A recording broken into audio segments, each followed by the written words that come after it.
It was a stuffy summer evening outside. The air seemed motionless, as if even nature had frozen in anticipation. In a cottage on the outskirts, surrounded by a withered garden, Jack sat in a dimly lit room. He was looking at an old lamp, covered with dust, and going through the notes in a battered notebook.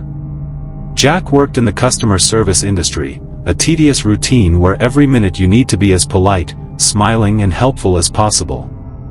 He was hated by his clients, despised by his management, and even colleagues laughed at his quiet nature behind his back. He was inconspicuous, almost invisible, as if his existence was necessary only to fill the void. When he came home, loneliness fell on him like a heavy weight. His house was as untidy as his life, scattered boxes, empty bottles, dusty shelves. The TV in the corner served more as a reminder of the silence than as a source of entertainment. Every day was like the previous one, and Jack began to wonder the questions that grew in his head like weeds. Why do I exist? Will anyone notice if I'm gone? Why are people like that? These thoughts were not new. They had been coming to him since he was a teenager, when Jack was trying to find a place in a world that clearly didn't want to accept him. Back then, he even sought help from a psychologist, but talking about self-acceptance seemed like empty words.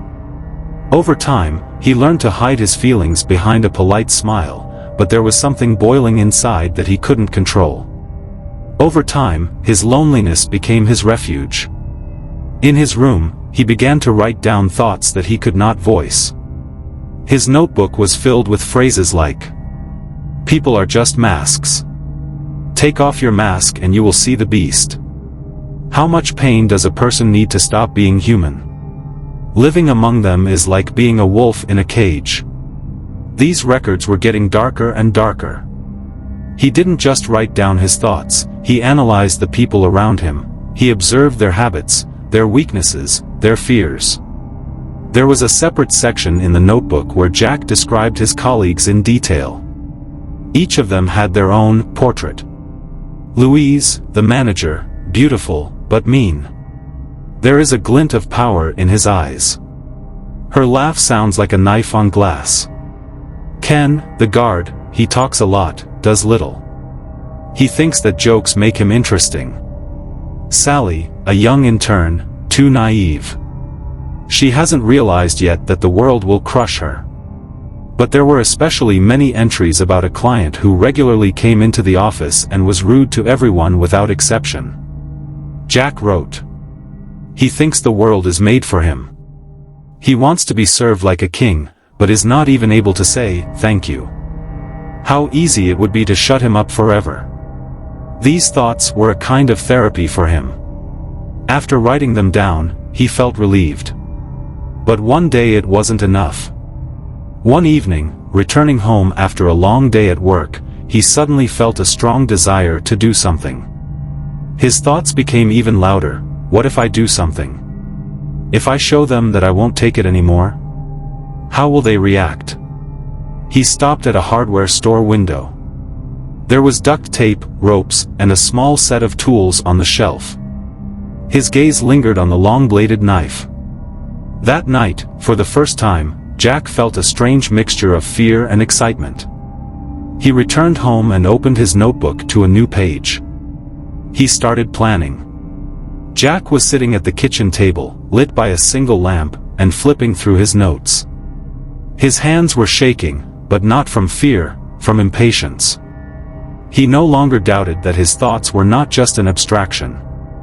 This is an instruction. Action plan. Lists appeared on the next page of the notebook. Neat, numbered, almost pedantic. Find a way to go unnoticed. Study the schedule. Prepare the place. He crossed out every line after it was completed, feeling strangely satisfied with it. Jack started with the little things. At night, he went out of the house, checked the corners of his neighborhood, looked where there were fewer cameras. One day he noticed that a street lamp near one of the dead ends was flickering, as if preparing to go out. This place seemed perfect to him. He even checked how fast it was possible to get there from his house. His head began to resemble an overflowing closet, in which something opened and fell out every night. Inside, the thoughts sounded. Why should you put up with it? They are all the same as those who laughed at you at school. They only see you when they need to. What if you make yourself heard? Sometimes these thoughts were so loud that he found himself answering them out loud. His voice sounded unfamiliar, hoarse, hollow. But what worried Jack the most were the moments when his consciousness seemed to shut down. He would sit staring at one point, and then suddenly discover that several hours had passed. At such moments, new notes in a notebook appeared on the table, which he did not remember. One of these recordings was particularly strange. I see them. They're looking at me. But it's not me. This phrase haunted him. Who are they? Why did he write this? At work, Jack noticed that people started avoiding him. Louise, the manager, no longer approached with endless nagging.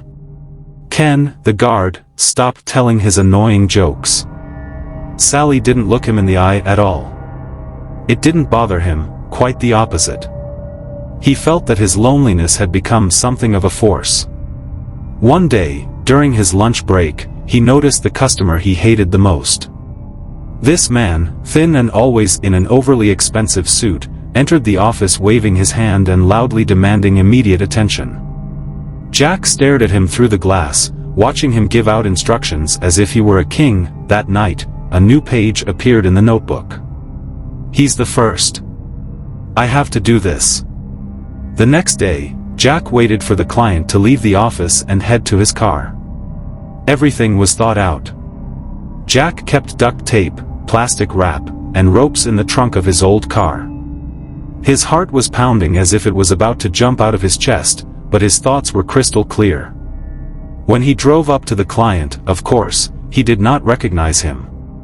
For such people, Jack was just a background.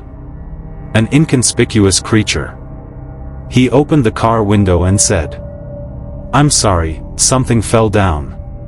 He bent down to look, and Jack hit him with something heavy. It all happened so fast that he didn't have time to be scared himself. All the way to his house, he felt only an amazing calmness, as if everything that was happening was part of some kind of movie. In the basement of his house, Jack stared at the man for a long time, who was now lying tied up and with his mouth taped shut. He was conscious and moving, but Jack didn't notice his panic. It seemed to him that this was some kind of strange, unreal scene. He sat down opposite her and opened his notebook. "You were the first," he said, looking straight into his victim's eyes. "Do you know why?"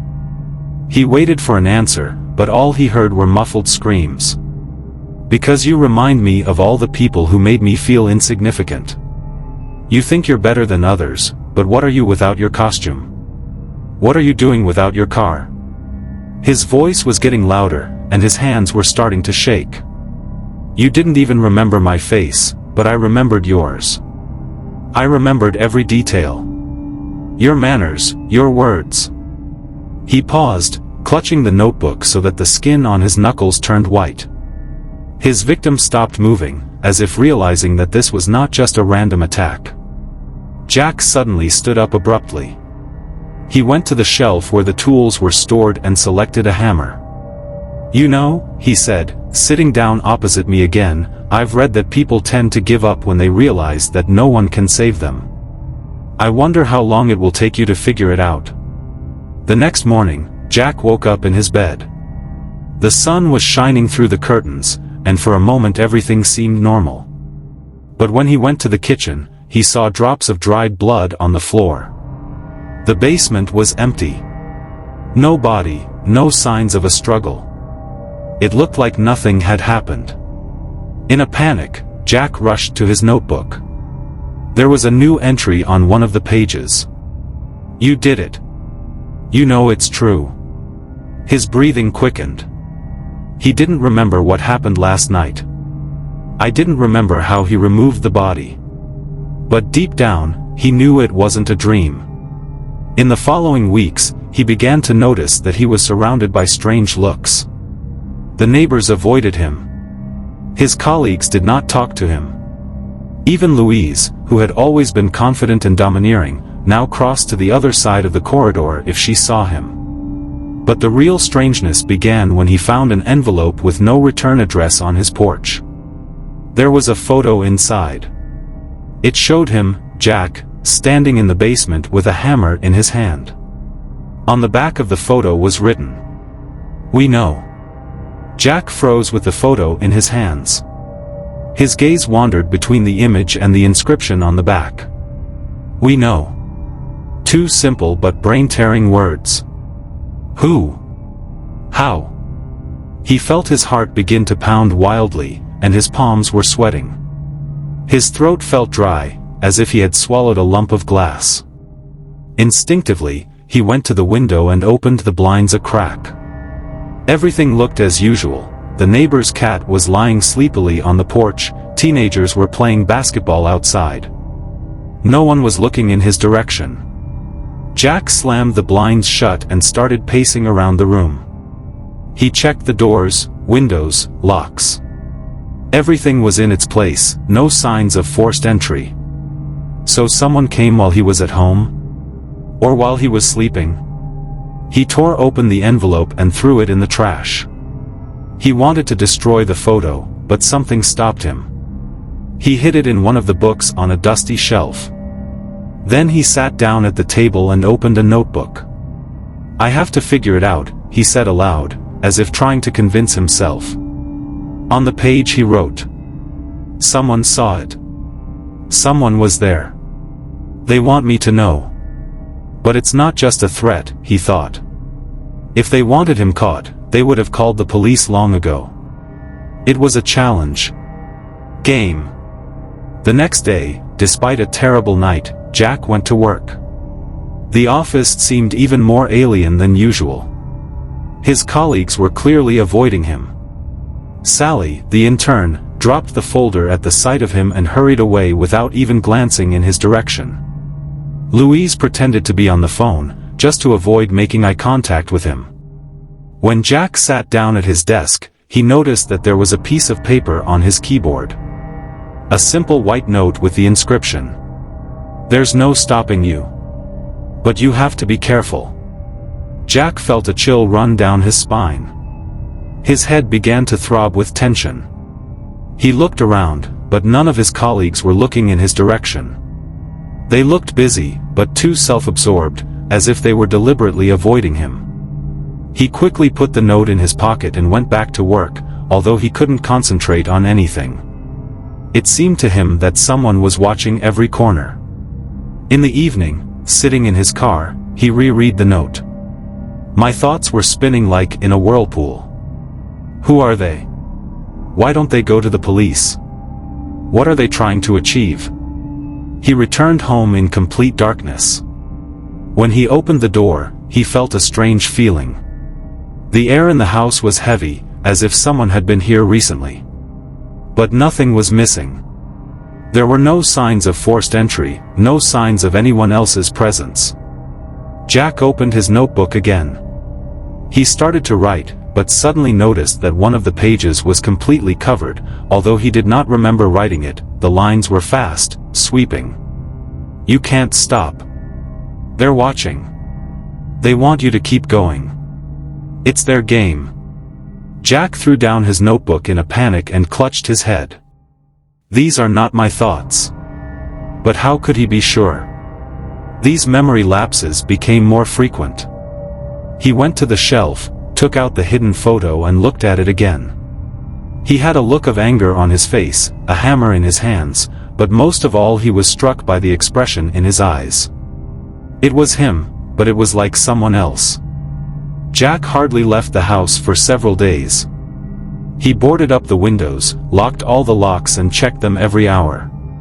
He couldn't afford to lose control again. But the notes kept appearing. Every time he woke up, there was a new piece of paper on the table. It was written on them, "We're close. You're not in control anymore. This is just the beginning." One night he was woken up by a loud knock. At first it seemed to him that it was a dream, but the knock was repeated. It was from the basement. Clutching a kitchen knife in his hands, he slowly went downstairs. His legs were shaking, and every step echoed. The basement door was ajar, although he was sure he had closed it. When he entered, he saw that a round target had been chalked on the floor, and new tools lay nearby, a hammer, rope, duct tape. Everything was laid out so neatly, as if waiting for the next victim. Jack felt a wave of nausea. He rushed back upstairs, but on the way he noticed something in the mirror in the hallway. There was a smile on his face, but he knew he wasn't smiling. He stopped, looking at his reflection. There was something strange in his eyes, something alien. And then he realized, these are not the ones who are watching him. It's him. Jack stood in front of the mirror, peering at his reflection. His face was scared, but his eyes, the eyes didn't seem to belong to him. They looked with something more than fear or rage. There was predation in them. It was as if something inside him was enjoying this chaos. Do you think it's you, Jack? A voice was heard. It was deep, slightly hoarse, but it didn't come from the room. It sounded in my head, right in the center of my consciousness. Who is this? Jack shouted, clutching his temples with his hands, as if he wanted to pull the sound out of his head. But the voice continued. You know that. You've always known that. All these incidents, all these decisions. It wasn't anyone else. It was you. No, it's not true.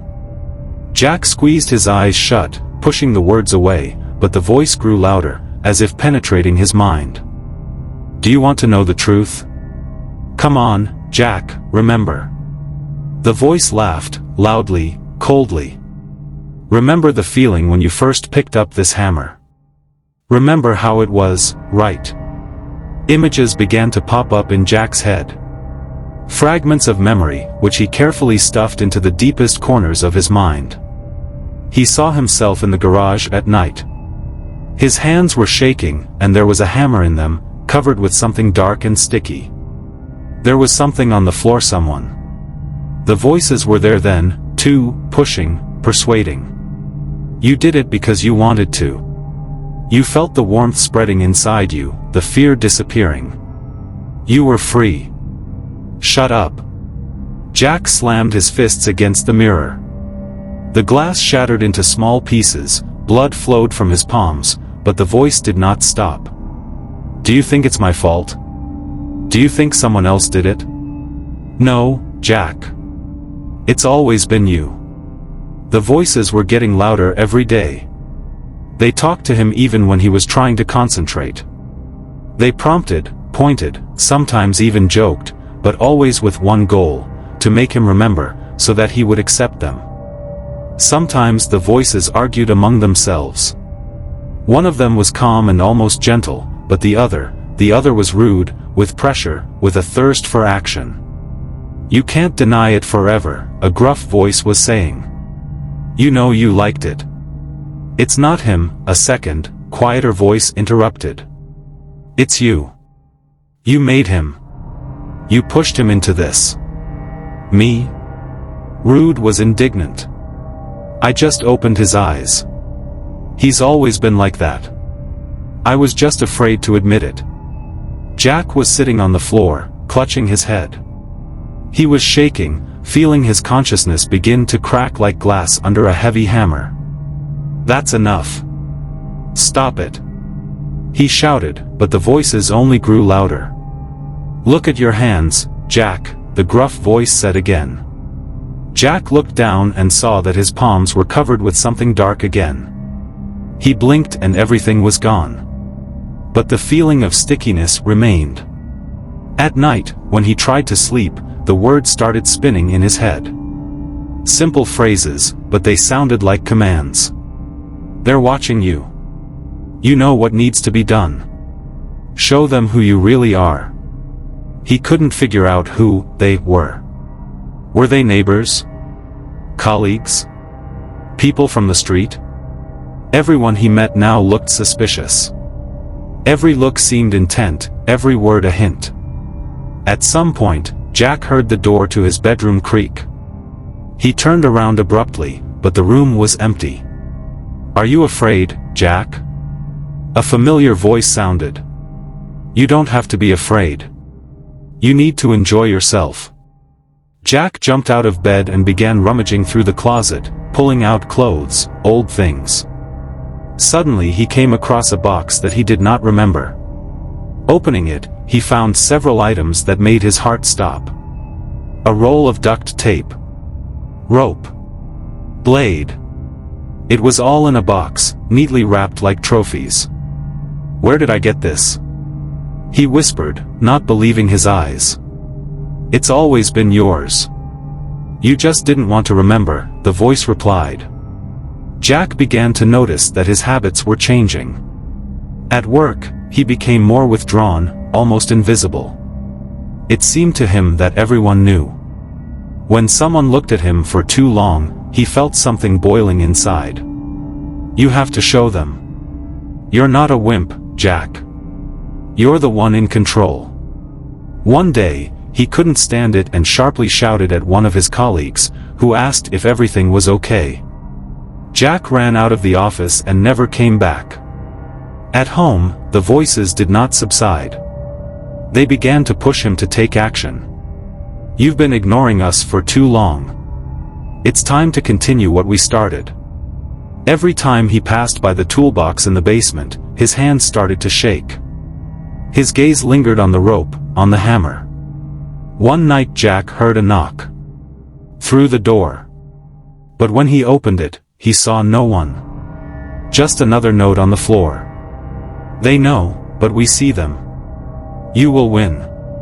Jack returned to the house, but now he felt different. The voices no longer seemed like enemies. They were his allies. Or his real self. He looked in the mirror and saw his lips stretch themselves into a creepy, unnatural smile. "Well, Jack," said a gruff voice.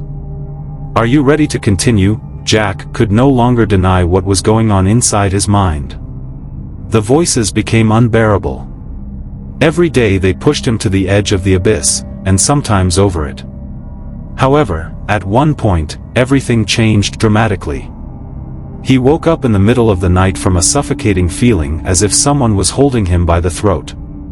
He took a shuddering breath, opened his eyes and realized that he couldn't move. In front of him, in the semi-darkness of the room, something strange appeared. It was not a man, but rather his own reflection. It was smiling, that predatory, hateful smile that used to drive him crazy in the mirror. "Who are you?" he croaked. "You know who I am," the voice replied, much deeper this time, much louder. Jack felt a strange attraction, as if something inside him was beginning to be drawn into this figure. His chest tightened, and he fell off the bed, clutching at his chest. Dizziness. Darkness. When he opened his eyes, he was no longer in his room. He was standing in a corridor illuminated by a cold white light. The floor was made of gray tiles, the walls were made of dull metal.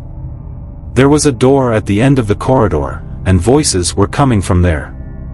"You're a weakling," a familiar gruff voice rang out. "You've always been a weakling." "No, he's not like that," interrupted a second, soft voice. "He's fighting." Jack took a step forward, realizing that he was not walking on his own. His legs moved of their own accord, as if someone was dragging him. He opened the door and found himself in a huge empty space. There were two people there. One was tall, with dark eyes and a wide grin. The other was thin, pale, with slumped shoulders, but with eyes full of hope. "It's you, Jack," said a soft voice coming from Pale. "And this is me," the rude one laughed, pointing at himself. Jack realized that he was looking at himself, but in different guises. "You? In my head?"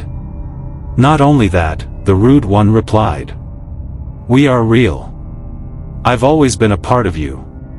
"It's not true," Jack shouted.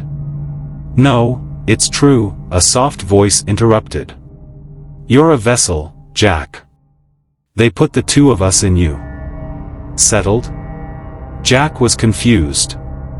The rude one laughed. Do you really believe that all these decisions, all these actions are yours? No, my friend. It was a power struggle. And I almost won. A soft voice rose up in front of Jack. You're stronger than you think. You can choose who stays. Jack felt the world begin to shake around him. The lights were flashing, the walls were disappearing. His body ached with tension, as if he was bursting from the inside. Take your pick, Jack, a gruff voice said, approaching. If you leave me, you will become real. You will be free from fear, weakness. If you leave me, a soft voice intervened, you can move on. It's going to be a struggle, but you can be human, Jack screamed. He didn't know what to do. He was faced with a choice, let go or resist. Suddenly, everything stopped. When Jack opened his eyes, he saw the doctor's face. The man leaned over him with a worried look. You're awake, the doctor said softly. This is progress. Where am I? Jack asked hoarsely. In the rehabilitation center. You were unconscious after the incident. Jack tried to remember what had happened, but his memory was blank. The only thing he felt was a strange feeling of lightness. How did I get here? He asked. The doctor put his hand on his shoulder. We have a recording. You called an ambulance yourself, said something would go away if you didn't ask for help.